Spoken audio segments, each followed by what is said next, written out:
Ya, ya, silakan. Assalamualaikum warahmatullahi wabarakatuh. Selamat pagi semuanya. Semoga kita dalam keadaan sehat walafiat. Pagi. Udah sarapan belum? Saya lagi saum kebetulan, Pak. Oh ya. Ya. Uh, Kami Masa dari Daud. Hah? Iya, Daud, Pak. Oh ya, ya, ya. Baik, baik. Oke, Mbak, Ya, silakan, Mbak. kami dari kelompok 5 ingin memaparkan makalah kami yang berjudul Kitab Tafsir An-Nur karya Hasbi Asyidiki. Di sini terdiri dari Khadijah, saya Kurniat Fitriani, Mutiara Fitri Cahaya Bunda. Langsung aja yang pertama ingin memaparkan isi makalah kami, yaitu Mutiara Fitri Cahaya Bunda. Waktu dan tempat kami persilakan. Baik, bismillahirrahmanirrahim. Materi yang pertama mengenai profil kitab tafsir. Nama kitabnya Al-Quranul Majid An-Nur. Penulisnya Tengku Muhammad Hasbi Asyidiki. Penerbitnya Pustaka Rizki Putra di Kota Semarang, cetakan kedua pada tahun 2000 bulan September. Dan ini kebetulan edisi yang kedua juga. Ya, Jumlah yang benar itu, bentar Mbak, yang Iya, betul Pak. itu teungku, tengku, apa teuku? Ada orang Aceh di Kalau sini. di sininya Tengku, Pak. Mana? Oh, teungku. Iya, Ya, ada orang Aceh nggak di sini untuk kita bisa validasi? Nggak ada? Nggak Oh, ada, nggak Pak. ada. Nggak ada, Pak. Baik, kalau gitu kita jadikan apa yang tertulis di kitab itu sebagai acuan ya. Teungku, Iya, Pak. teungku. Baik, lanjut, Mbak. Baik, Pak. Jumlahnya ada 4 jilid. Tapi kami menemukan jilidnya ada 5 sebetulnya, Pak. Ini salah penulisan, Pak. Jadi jilid pertama itu dari surah pertama sampai surah keempat, jilid keduanya dari surah kelima sampai ke-10, jilid ketiga dari surah ke-11 sampai 23, jilid keempatnya dari surah ke-24 sampai 41, jilid kelima dari surah ke-42 sampai 114. Nah, jenis buku ini hardcover, jenis kertasnya ini book paper. Kemudian jumlah halamannya, maaf Pak, ini jumlah halamannya ada kesalahan juga. Kemudian ukurannya 20 cm. Kesalahan yang betul bagaimana, Mbak? Iya Pak, kami merujuk pada kitab jilid satunya ya Pak ya. Di sini ada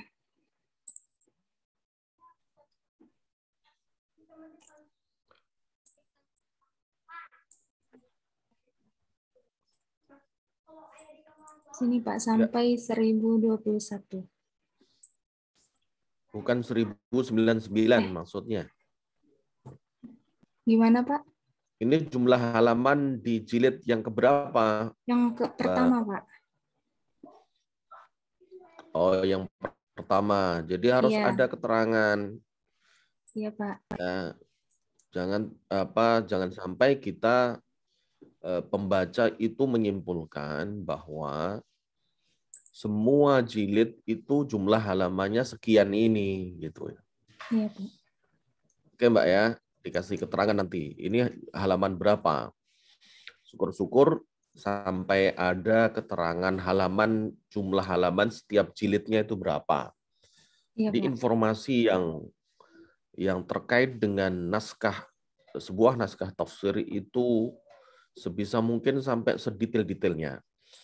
Jadi kita yang nggak pernah melihat menyaksikan itu bisa setidaknya melakukan visualisasi ya.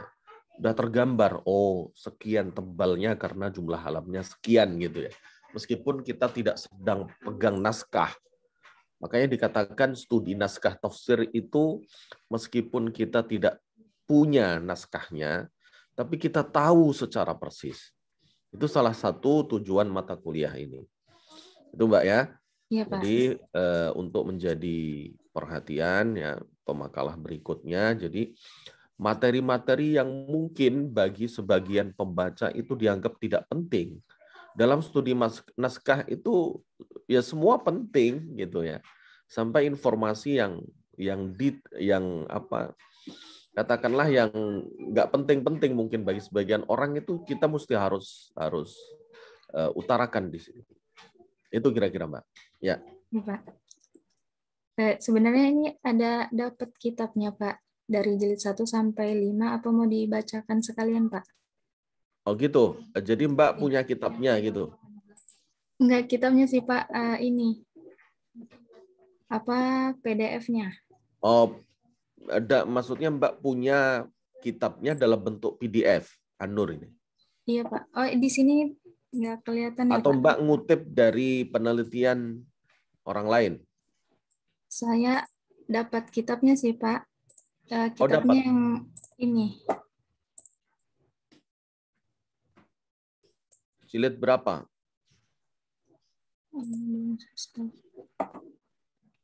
Jilid 1 sampai 5, Pak. Lengkap PDF. Iya, Pak. Dalam bentuk PDF, Mbak. Ya, sebentar, Pak. Saya munculkan dulu ya, Pak ya. Yang ini, Pak. Surat 1 sampai 4. Ini yang jilid pertama. Ini jilid keduanya. Ini jilid ketiga. Oh ya, nanti ditambahkan aja Mbak dalam keterangan di PowerPoint dan kalau di makalah harus ya. Ya, Pak. Jadi ditambahkan tadi ya jumlah halaman setiap jilid itu berapa. Baik, Pak. Ya, itu download atau dapat sharing dari kawan atau Download, Pak. download dari mana? Dari Telegram. Oh, dari Telegram. Iya, Pak. Ya, di grup atau ada seseorang yang mengirimkan? Ada grup itu, ada grup khusus kitab-kitab tafsir gitu, Pak. Nah, cuma saya dapat dari teman. Oh gitu. Itunya, link grupnya. Iya. Ya. Ya. Baik. Bagus, itu bisa di-share ke grup kelas kita, Mbak. Ya. Oh iya, Pak. Baik, nanti Jadi akan kalau saya share. ada di antara adik-adik yang punya naskahnya, meskipun dalam bentuk PDF misalnya mendapatkan dari mana, itu boleh di-sharing di grup gitu ya, biar manfaatnya lebih besar lagi. Karena kaidahnya tidak ada satu naskah, satu buku gitu ya, yang sudah ada dalam bentuk PDF-nya kecuali sudah diwakafkan oleh penulisnya atau ahli warisnya. Nah, dengan kata lain, kalau mekanismenya wakaf, maka semakin kita sebarkan, ya kita insya Allah akan mendapatkan juga manfaatnya. Terlebih untuk penulisnya. Oke? Ya, baik, Pak. Ya, baik. Silahkan dilanjut. Ya, Pak. Kemudian bagian luar kitabnya berwarna hitam, seperti yang kita lihat tadi. Terus tapi bagian sampul depannya itu berwarna hitam agak keabu-abuan tadi ya. Dan di sampul awalnya terdapat nama penulis, judul, jilid, jumlah surah, dan penerbitnya. Sedangkan pada sampul bagian belakang itu berisi komentar-komentar serta penjelasan sedikit mengenai isi buku di bagian bawahnya. Kemudian riwayat hidup atau latar belakang keilmuan. Di sini kita bacakan riwayat hidupnya beliau terlebih dahulu. Jadi nama lengkap beliau adalah Teungku Muhammad Hasbi As-Siddiqi. Dilahirkan pada tanggal 10 Maret 1904 di Loksemawe, Aceh Utara. Ayahnya bernama Al-Hajj Tengku Muhammad Hussein bin Muhammad Su'ud, seorang ulama tersohor yang memiliki sebuah pesantren dan seorang qodhici. Nah, ibunya bernama Tengku Amroh, putri Tengku Abdul Aziz, pemangku jabatan qodhici, Maharaja Mangkubumi Kesultanan Aceh pada masa itu. Ayahnya adalah keturunan ke-36 dari Abu Bakar As-Siddiq, yang berarti leluhurnya berasal dari Mekah dan menetap di Malabar atau India, dan pada akhirnya ia merantau ke kawasan Nusantara dan menetap di Samudra Pasai pada abad ke-13. Hal inilah kemudian yang menjadikan nama Muhammad Hasbi berubah menjadi Hasbi As-Siddiqi, yang merupakan keturunan ke-37 dari Abu Bakar As-Siddiq. Kemudian perjalanan intelektual beliau, jadi di usia beliau yang masih kecil, sudah melakukan perantauan untuk menimba ilmu di berbagai pesantren di kawasan Aceh. Kemudian selama 20 tahun itu, selama 20 tahun, beliau mengunjungi berbagai dayah atau pesantren ya, dari satu kota ke kota lain. Nah, pengetahuan bahasa Arabnya juga diperoleh dari Syekh Muhammad Ibnu Salim Al-Kalali. Pada tahun 1926 Masehi, beliau berangkat ke Surabaya dan melanjutkan pendidikan di Madrasah Al-Irsyad, sebuah organisasi keagamaan yang didirikan oleh Syekh Ahmad Surkati pada tahun 1874 sampai 1943 Masehi. Nah, disinilah beliau mengambil pelajaran takhusus atau pelajaran yang spesial gitu dalam bidang pendidikan dan bahasa yang dilalui selama 2 tahun. Nah, kemudian pada zaman demokrasi liberal, beliau terlibat secara aktif mewakili Partai Masyumi atau Majelis Syuro Muslimin Indonesia dalam perdebatan ideologi dan konstituen.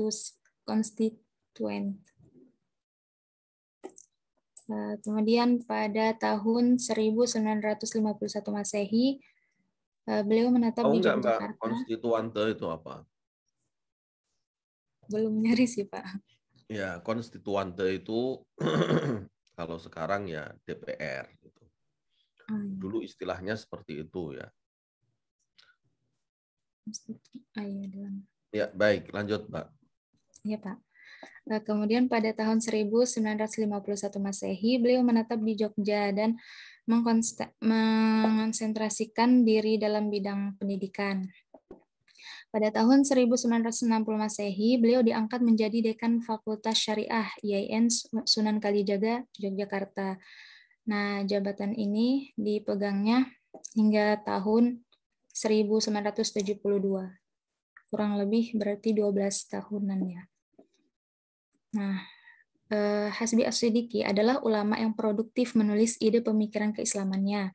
Karya tulisnya juga mencakup berbagai disiplin ilmu keislaman. Buku yang ditulisnya berjumlah kurang lebih 73 judul dalam 142 jilid. Nah, sebagian besar karyanya adalah tentang fikih yang berjumlah 36 judul. Bidang-bidang lainnya adalah hadis 8 judul, tafsir 6 judul, tauhid atau ilmu kalam 5 judul, sedangkan yang selebihnya adalah tema-tema yang bersifat umum. Adapun karya-karya Hasbi As-Siddiqi, karya dalam bidang tafsir dan ilmu Al-Quran ada 4, kemudian karya dalam bidang fikihnya ada 13, kemudian yang umumnya ada 1, yaitu tentang Al-Islam, jilid 1 sampai 2. Yang paling banyak ini ya karyanya dalam bidang fikih. Kemudian latar belakang penulisan kitab. Jadi pada pendahuluan di kitabnya di jilid 1, itu Hasbi As-Siddiqi menemukan motivasi menulis kitab tafsirnya ini antara lain berkenaan dengan perkembangan perguruan-perguruan tinggi Islam di Indonesia yang dicintai dalam suasana baru. Adanya perhatian yang melebar dan meluaskan perkembangan kebudayaan Islam, perkembangan kitabullah, sunnah Rasul, dan kitab-kitab Islam dalam bahasa persatuan Indonesia. Kemudian bagi para pecinta tafsir yang kurang pengetahuan bahasa Arab, tentunya mereka kesulitan dalam memahami tafsir yang berbahasa Arab. Nah, maka untuk menjawab kebutuhan tersebut, Hasbi As-Siddiqi kemudian membuat satu tafsir yang sederhana yang dapat menuntun para pembacanya untuk memahami dengan baik. Untuk itu, kehadiran kitab tafsir ini tidak lain untuk dijadikan sebagai pegangan, karena kitab ini disusun dengan bahasa yang mudah, sehingga dapat menuntun masyarakat Indonesia untuk mengamalkan ajaran Islam yang berlandaskan Al-Quran dan hadis. Kemudian materi selanjutnya saya kembalikan ke tadi idealnya sebelum memaparkan tentang khalfiyatut ta'lif, latar belakang penulisan, itu kalau bisa pemakalah menyajikan intisabuhul madhabi, aqidatan wa fiqhan wa tasawufan, maka lebih baik begitu ya. Jadi itu bisa dilakukan, apalagi Mbak kan sudah pegang naskahnya. Nah, coba dilihat bagaimana pendapat Tengku Hasbi As-Siddiqi ini terkait dengan ayat Zatullahi wa Sifatih. Ayat yang bicara tentang zat Allah dan sifat-sifat Allah. Ya, coba dilihat bagaimana pendapat Tengku Hasbi As-Siddiqi misalnya dalam ayat Ar-Rahman wa 'alal 'arsyistawa. Bagaimana pendapat Hasbi As-Siddiqi tentang yadullahi fawqa aydihim. Kemudian juga wa huwa ma'akum aynama kuntum dan seterusnya. Jadi coba dilacak ya bagaimana pendapatnya. Nah, dari situ kita bisa memetakan ya mazhab akidahnya itu kemana? Asy'ariyah kah? Atau Mu'tazilah kah? Ya, atau bahkan afiliasi mazhab dalam bidang akidah yang lain gitu ya. Nah, terus kemudian dari sisi fikihnya misalnya ya dari tafsir basmalah saja sudah kelihatan. Adakah tarjih di sana? Adakah pengunggulan satu pendapat dibanding pendapat yang lain? Setelah seorang mufassir itu memaparkan perbedaan mazhab, misalnya dalam basmalah saja. Kan sudah ketahuan di situ ya mazhab fikih yang mana ya afiliasi seorang mufassir itu dari pilihan-pilihannya dia unggulkan, dia tarjihkan. Kalau hemat penulis lebih cenderung pada pendapatnya imam siapa. Nah, dari situ bisa ketahuan. Kemudian juga secara tasawuf itu kita bisa lihat afiliasi mazhab tasawuf ya atau tariqat persisnya ketika seorang mufassir itu berinteraksi dengan ayat-ayat muamalah ma'al khaliq, ayat-ayat akhlak ya. Itu seperti apa? Ya. Misalnya wa'budu rabbaka hatta ya'tiyakal yaqin. Itu bagaimana pemahaman seorang mufassir ya. Di situ akan kita bisa lacak tuh ya. Misalnya ya ayyuhalladzina amanu ibtaghu ilaihil wasilah. Ya bagaimana caranya mendekat kepada Allah. Nah, dalam terminologi tasawuf itu kan harus didampingi oleh seorang mursyid, kemudian harus memilih tariqat ya. Afiliasi tariqatnya seperti apa? Bagaimana pandangan seorang mufassir terhadap tariqat itu sendiri. Nah, di situ kita bisa petakan adik-adik ya. Afiliasi bahkan nyampe ke akidah gitu. Karena biasanya yang tidak atau kontra tariqat itu ya kalau tidak Syiah ya Wahabi Salafi misalnya begitu ya.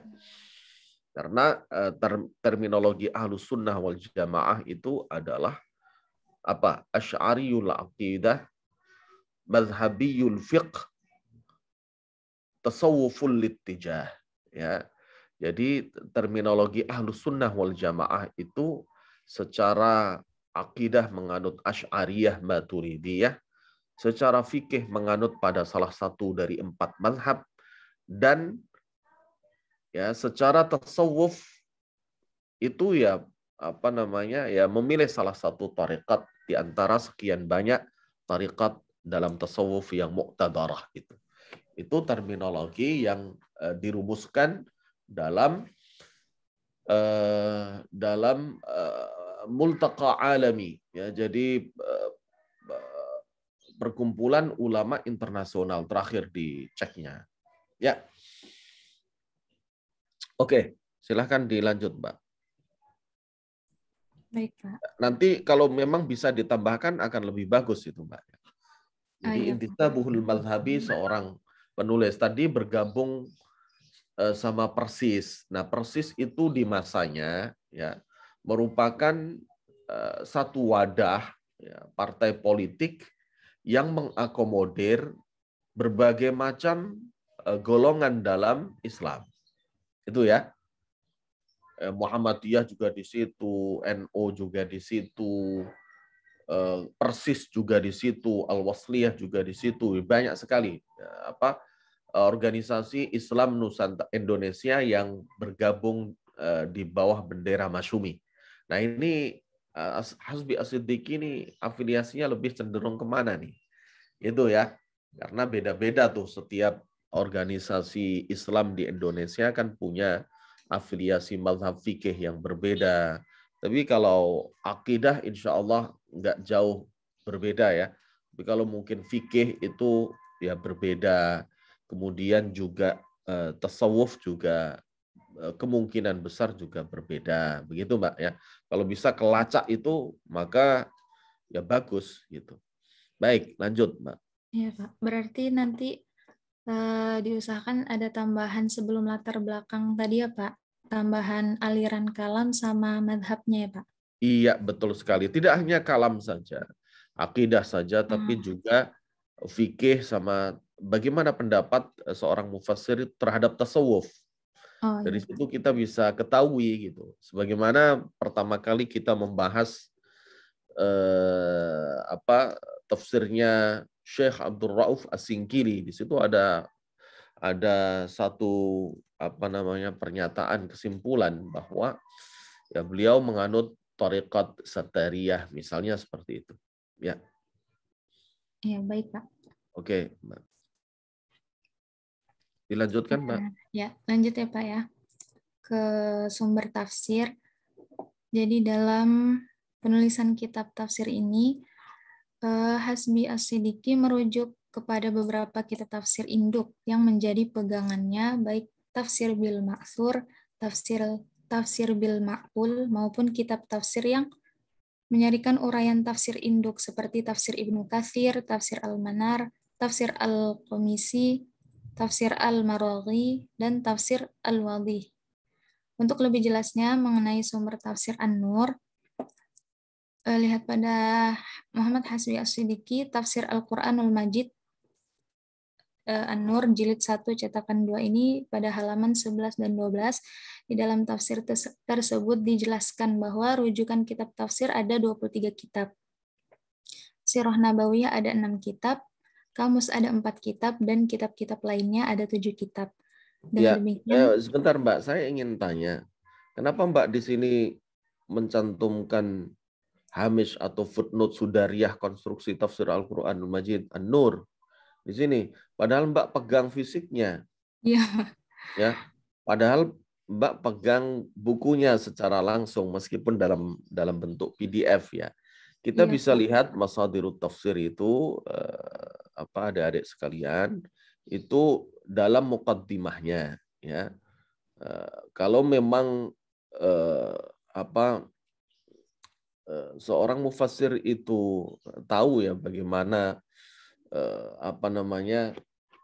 cara menulis muqaddimah dan seterusnya, di situ akan diutarakan secara ideal ya. Mulai dari masadirut tafsir, manahijut tafsirnya seperti apa corak yang dipilih dan seterusnya. Biasanya memang diutarakan seorang mufassir di muqaddimah. Apalagi ini tafsir ditulis di atas abad ke-19 20 ke sana gitu, 1900 sekian kan gitu. Jadi umumnya tafsir yang ditulis pada abad ke-20 itu sudah lebih sistematis dibanding tafsir-tafsir sebelumnya. Artinya di muqaddimah itu kita bisa tahu gitu. Masadirut tafsir. Kalaupun toh misalnya seorang mufassir itu alfa untuk menyatakan masadirut tafsirnya di muqaddimah, maka kita bisa melihatnya di referensi di bagian akhir. Ya, entah itu dicantumkan di akhir setiap jilid atau bahkan di jilid yang terakhir. Misalnya coba dilihat ini tafsir An-Nur ini. Ya, kalau tidak di akhir setiap jilidnya ada referensi atau rujukan, kalau tidak ya di bagian akhir di jilid 5-nya itu pasti ada. Itu ya, Mbak ya. Itu caranya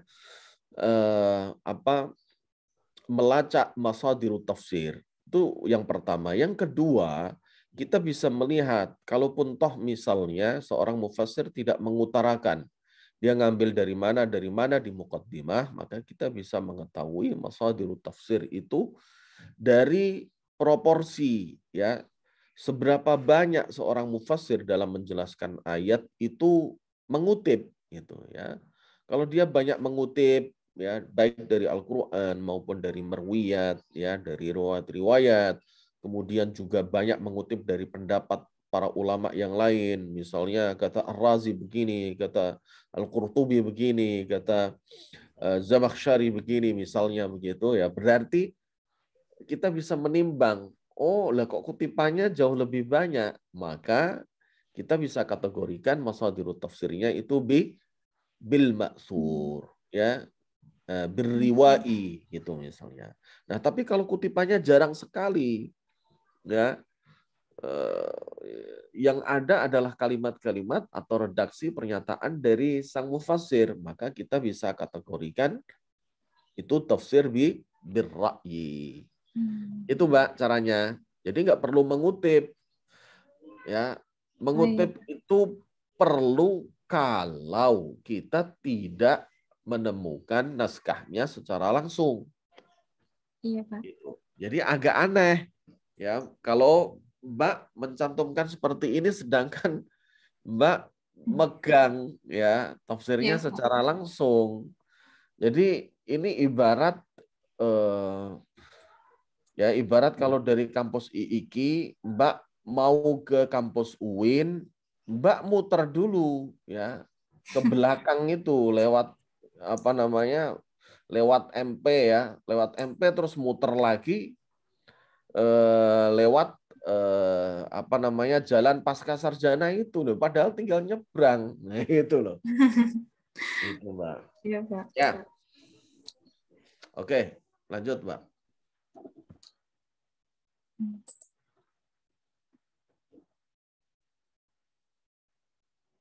Ke metode tafsir ya, Pak ya?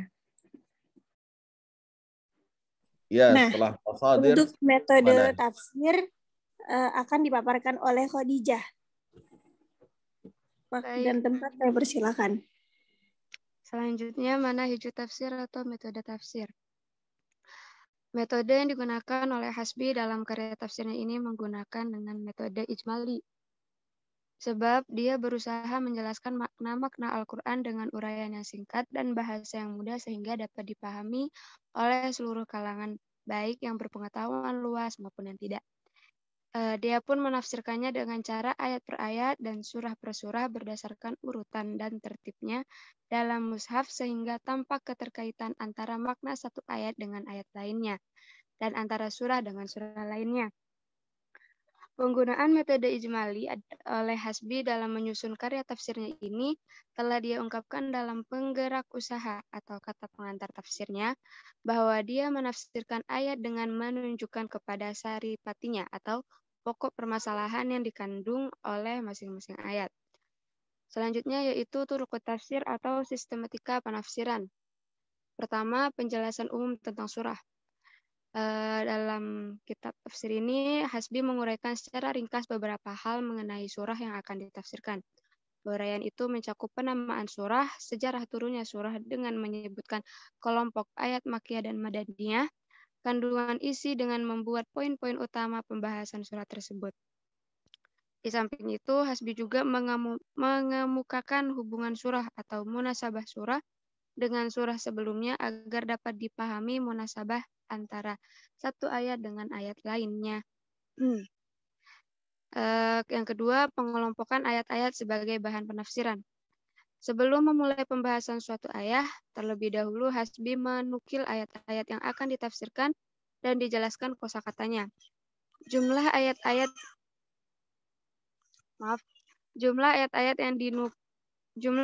yang dinukil kembali kepada tema ayat-ayat tersebut. Ada kalanya jumlah banyak jika antara ayat satu dengan ayat lainnya mempunyai tema yang sama atau ada kalanya jumlahnya banyak jika antara ayat satu dengan ayat lainnya mempunyai tema yang sama atau tema yang berkaitan. Ada kalanya juga jumlah ayat yang dinukil adalah sedikit jika tema ayat tersebut tidak berhubungan dengan tema ayat berikutnya. Maksudnya pengelompokan ayat-ayat tuh bagaimana, Mbak? Pengelompokan Sebagai bahan itu. penafsiran. Coba dilihatkan biar teman-temannya paham. Pengelompokan ayat tuh bentuknya seperti apa di tafsirnya. Mbak kan tadi pegang tafsirnya tuh. Nah, yang dimaksud pengelompokan ayat sebagai bahan penafsiran tuh seperti apa? Dikelompokkan berdasarkan temakah atau berdasarkan tanda ainkah atau berdasarkan apa?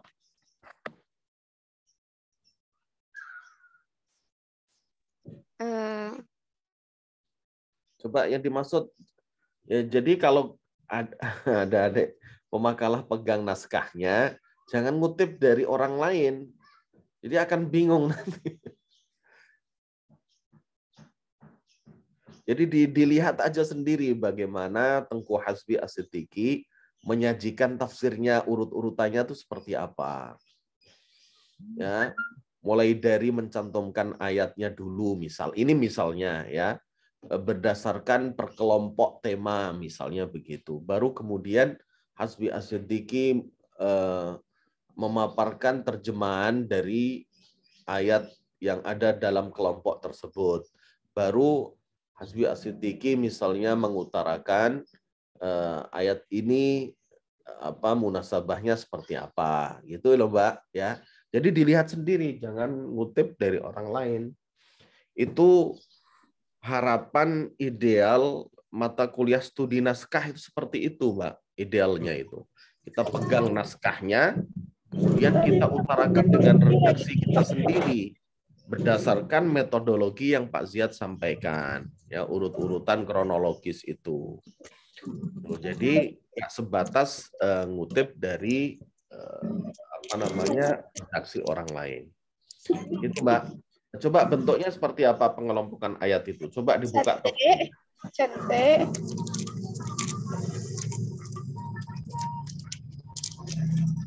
Sudah terlihat, Pak. Nashwa.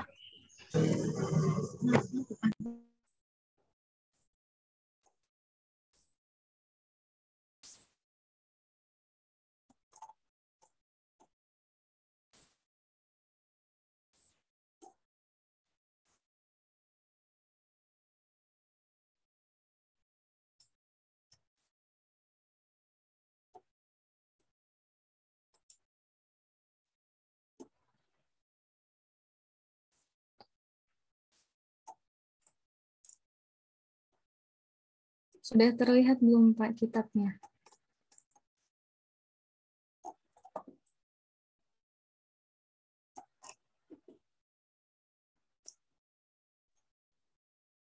Belum terlihat, Bun. Belum ya? Belum.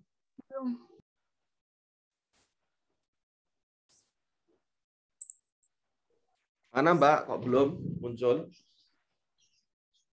Sudah, Pak. Ya, sudah. Maksudnya pengelompokan ayat tadi mana?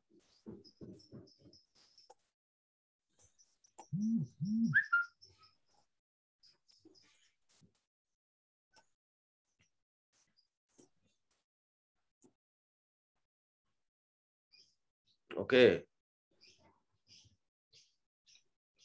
Lanjut, Mbak. Terus, maksudnya pengelompokan ayat itu mana?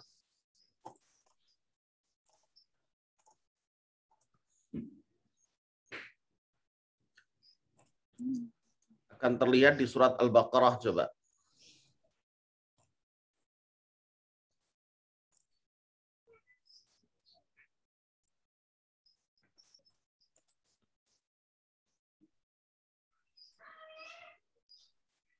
Nah, coba Pak Ziyad pengen tahu yang dimaksud pengelompokan ayat itu yang mana?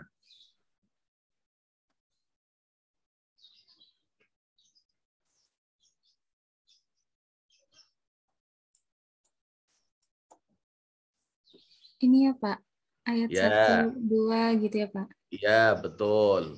Ya.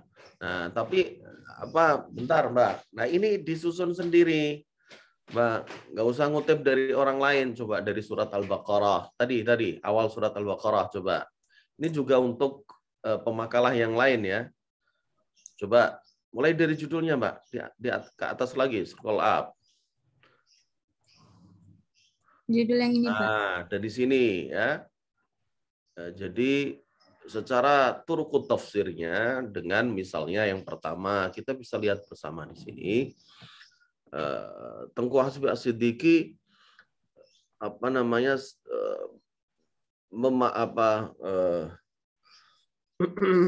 menuliskan judul surat ya dengan terjemahnya dalam bahasa Indonesia. Yang kedua kemudian Hasbi As-Siddiqi mengutarakan surat tersebut ya tergolong makkiyah atau madaniyah dan menjelaskan sampai detail ini di Madinah kecuali ayat 208 di Mina dan 28 ayat. Nah, ini bisa menjadi kelebihan, Mbak. Kelebihan itu adalah pembahasan-pembahasan yang menjadi faktor diferensial dibanding tafsir yang lain. Itu namanya kelebihan. Yang nggak ada di tafsir yang lain itu namanya kelebihan. Jarang sekali ya kalau kita dapatkan tafsir yang lain itu menjelaskan makkiyah, madaniyah tidak sedetail ini. Kecuali ayat 281 itu di Mina. Mina itu bagian mana? Ya, masuk Makkah atau Madinah? Kalau Al-Baqarah itu pilih Madinah, maka kecuali ayat 281 itu pengertian Makkah dan Madinah itu apa? Wal makkiyu ma qabla hijratin nazal wal madani ma ba'daha wa intasal. Jadi pengertian Makkah Madaniyah itu didasarkan pada tolak ukur hijrah. Ya, bukan tempat. Jadi 281 itu di Mina. Nah, ini maksudnya apa ini? Hasbi As-Siddiqi, nah itu juga bisa dilakukan kajian lebih lanjut gitu ya. Kalau redaksi ini seakan-akan menegaskan bahwa pengertian Makkiyah Madaniyah itu didasarkan pada tempat, padahal tidak ya. Oke. Kemudian Hasbi As-Siddiqi mengutarakan jumlah ayat ya, jumlah ayat. Kemudian Hasbi As-Siddiqi menjelaskan secara umum tentang alasan penamaan surat. Lalu disusul dengan menjelaskan sejarah atau asbabun nuzulnya. Baru kemudian mengetengahkan kandungan atau makna secara global. Gitu, Mbak, disusun sendiri. Itu caranya. Itu namanya turuk. Bagaimana seorang mufassir menyajikan tafsirnya. Ya. Nah, nanti untuk kajian di S2 itu nanti sampai pada alasan pengelompokan ayat. Kenapa yang dipilih misalnya alif lam mim dzalikal kitabul la raiba fih hudan lil muttaqin. Kenapa sampai al muttaqin saja? Padahal ayat berikutnya masih sangat berhubungan.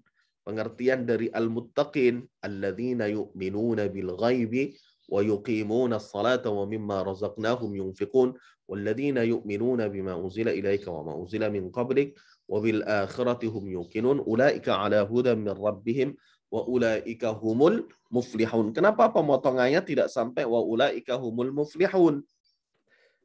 Nah, itu jadi kajian lebih lanjut. Gitu, Mbak. Baik, Pak. Oke. Lanjut, Mbak. Oke.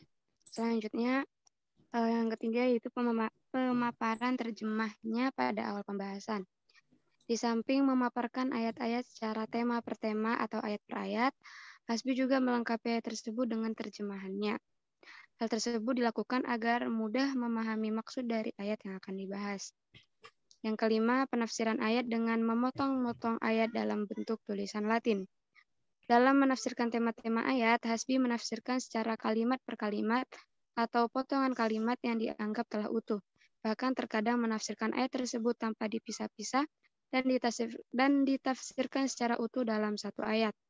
Hanya saja ayat yang telah dipaparkan dalam tulisan Arab pada awal pembahasannya diulang kembali dalam bentuk tulisan bahasa Indonesia. Yang kelima yaitu menyimpulkan hasil dari penafsiran dari setiap ayat atau beberapa ayat. Dalam setiap kelompok ayat dalam satu surah yang ditafsirkan oleh Hasbi, dia selalu menyuguhkan kesimpulan dari penafsirannya tersebut dalam bab khusus pada bagian akhir.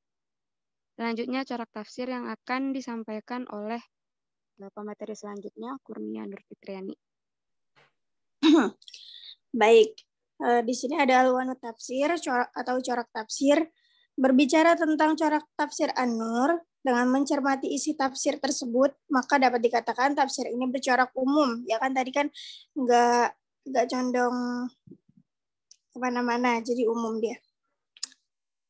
Terus artinya tidak mengacu pada corak atau aliran tertentu. Tidak ada corak yang dominan yang menjadi ciri khusus pada tafsir ini. Semua menggunakan pemahaman ayat secara netral tanpa membawa warna khusus seperti tanpa membawa warna khusus seperti akidah, fikih, tasawuf atau lainnya. Nah, komentar-komentar Hasbi juga bersifat netral dan tidak memihak. Sebab membahas dengan memfokuskan pada bidang tertentu menurutnya akan membawa para pembaca keluar dari bidang tafsir. Pada kata pengantar kitab tafsir An-Nur, pada kitab tafsir An-Nur, Hasbi mengatakan dengan meninggalkan uraian yang tidak langsung berhubungan dengan tafsir ayat, supaya tidak selalu para pembaca dibawa keluar dari bidang tafsir, baik ke bidang sejarah atau bidang ilmiah yang lain. Dari ungkapan di atas, Hasbi Asyidiki tidak bermaksud menafsirkan ayat-ayat Al-Quran dengan uraian ilmiah yang panjang lebar, yang dikhawatirkan keluar dari tujuan ayat-ayat tertentu. Dengan demikian, tafsir An-Nur tidak mempunyai corak atau orientasi tertentu, namun bisa dikatakan komplit, artinya meliputi segala bidang. Iya, sebentar Mbak, coba di scroll up. Ya ini Mbak juga masih mencantumkan nih kutipan ya, padahal ya Mbak punya naskahnya. Nah, baiknya memang langsung saja ya dicari, dilacak ini. Ini ada di mana nih pernyataan Hasbi As-Siddiqi? Apakah ada di kata pengantar di halaman keberapa? Langsung aja. Kalau Mbak punya kitabnya langsung ya, langsung aja dirujuk ya. Ini nggak perlu di bawah, ini nggak perlu, langsung aja. Oh, berarti cukup pakai satu referensi aja nggak apa-apa, Pak? Oh iya, cukup karena Mbak kan pegang. Ya, terkecuali Mbak nggak pegang naskahnya. Jadi perlu mengutip. Tapi kalau Mbak pegang naskahnya dan bisa melihat secara langsung, jadi rujukannya, teknik rujukannya langsung aja karena Mbak pegang. Itu namanya amanah ilmiah. Ya. Oke. Nah, iya, satu lagi, namun bisa dikatakan komplit. Artinya meliputi segala bidang. Nah, ini enggak juga. Ini kontradiksi gitu loh. Kalau dikatakan dengan meninggalkan orang yang tidak langsung berhubungan dengan tafsir ayat supaya tidak selalu para pembaca dibawa keluar dari bidang baik ke bidang sejarah atau bidang ilmiah yang lain gitu loh. Ya, padahal di sini artinya meliputi segala bidang. Katanya nggak mau memasuki bidang ilmiah yang lain. Nah, ini satu hal yang kontradiksi, gitu, Mbak. Jadi, baiknya ini dihilangkan kalimat ini. Tidak mempunyai corak atau orientasi tertentu, titik. Ya, nggak bisa juga dikatakan komplit, karena kalau ayat misalnya bicara tentang ilmu anatomi atau biologi misalnya. Kemudian dijelaskan sedikit ya secukupnya dalam perspektif biologi. Kalau ayat bicara tentang sosial, kemudian dijelaskan secara sosial. Itu namanya proporsional, Mbak. Bukan dikatakan komplit gitu ya. Komplit itu menjelaskan tentang berbagai bidang secara detail gitu ya. Makanya ini baiknya kalau saran Pak Ziad dihilangkan aja. Oke? Iya, Lanjut. siap Pak. Nah, di sini ada ijabayatut tafsir atau kelebihan dan catatan kecil. Nah, kelebihan dalam kitab tafsir An-Nur ini, tafsirnya berbahasa Indonesia ya. Terus penjelasannya atau tafsiran ayat-ayat yang berkaitan tentang fikih panjang dan lebar. Bagi orang awam atau mu'alaf yang masih belum bisa membaca Al-Quran berbahasa Arab, dalam kitab tafsir ini tersedia Al-Quran bahasa Latin, jadi memudahkan untuk membacanya. Terus selanjutnya cocok untuk dijadikan pedoman juga. Tafsirnya singkat dan mudah dipahami. Memang tadi ada latenya ya Mbak ya? Ada apa Pak? Ada latenya tadi. Latinnya? Latin. Ada latenya, ada bacaan latenya. Adanya artinya doang. Nah, gimana tuh Mbak? Coba kita lihat bareng. Ada Pak, cuma terpisah dari ayatnya gitu Pak. Gimana coba? Kita lihat bareng-bareng. Begini Pak.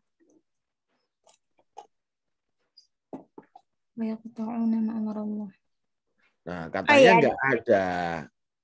Ya. Nah, ini mana? Ini artinya. Bentar, jangan di itu. Oke. Ya. Untuk menyambungnya, terjemahnya mana ini, Mbak? Ini itu di samping ayatnya, Pak. Ya. Nah, ini apa namanya? Diutarakan dalam turukut tafsir, Mbak, nanti. Ya, diutarakan dalam turukut tafsir. Meskipun ini pekerjaan layout gitu, tapi ini tidak lepas dari objek kajian studi naskah gitu ya. Jadi nanti diutarakan terjemahnya di bagian kiri, ayatnya ditulis sebelah kanan, kemudian di bawahnya ada bacaan latinnya sehingga memudahkan untuk orang-orang yang tidak bisa membaca redaksi Arab ya secara langsung. Oke, Mbak. Lanjut, Mbak. Ya, lanjut. Nah, cocok untuk dijadikan pedoman juga ya, teman-teman. Terus tafsirnya singkat dan mudah dipahami. Urutan ayat sesuai mushaf, jadi mudah untuk dipelajari. Nah, di akhir penafsiran surat terdapat kesimpulan yang memudahkan pembaca untuk mengetahui intisari pembahasan ayat. Nah, untuk catatan kecilnya dalam kitab tafsir An-Nur, tafsirnya tidak kata per kata. Jadi satu ayat gitu, per ayat. Nah, tidak diuraikan nahu sorofnya. Penafsiran terlalu singkat jika dijadikan pengkajian Islam mendalam. Terus cenderung ketika menafsirkan ayat-ayat tentang fikih, penafsirannya panjang dan lebar. Sedangkan ayat-ayat yang tidak berkaitan dengan fikih cenderung penafsirannya sedikit. Namun, hal ini dapat dimaklumi karena jika dilihat dari latar belakang Hasbi ialah seorang ahli fikih.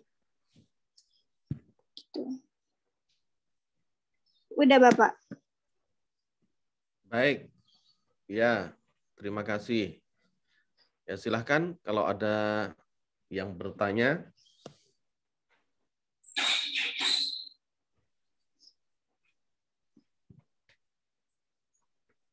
Teman-teman ada yang ingin bertanya?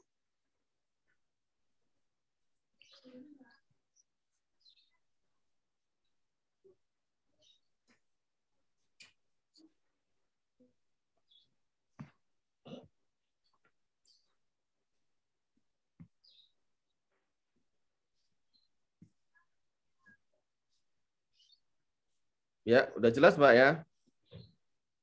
Alhamdulillah kalau gitu. Iya. Baik.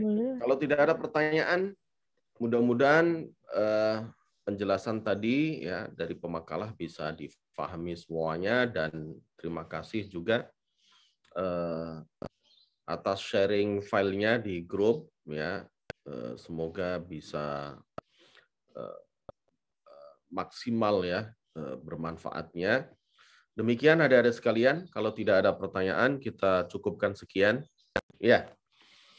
Mengingatkan kembali, tolong bagi adik-adik yang belum melakukan revisi ya, segera dan kemudian di-pull di PJ kelasnya. Tolong untuk PJ kelas ini japri saya ya, Mbak, karena banyak sekali kelas di SEM ini, jadi bingung saya yang mana. ABCD-nya aja saya juga belum hafal satu-satu. Jadi tolong japri saya ya untuk kelas ini. Atau yang barusan ngirim itu, Mbak Celita bukan ya? Bukan. Bukan, Mas Rifah, Pak. Oh, Mas Rifah. Ya. Iya, Mas Rifah. Oke, baik. Baik, terima kasih khususnya untuk pemakalah dan juga adik-adik sekalian. Kita cukupkan sampai sekian. Insya Allah kita sambung kembali Rabu yang akan datang. Wal-afu minkum. Wassalamualaikum warahmatullahi wabarakatuh. Waalaikumsalam warahmatullahi wabarakatuh. Terima kasih, Bapak. Sama-sama, Mbak. Terima kasih banyak, Pak.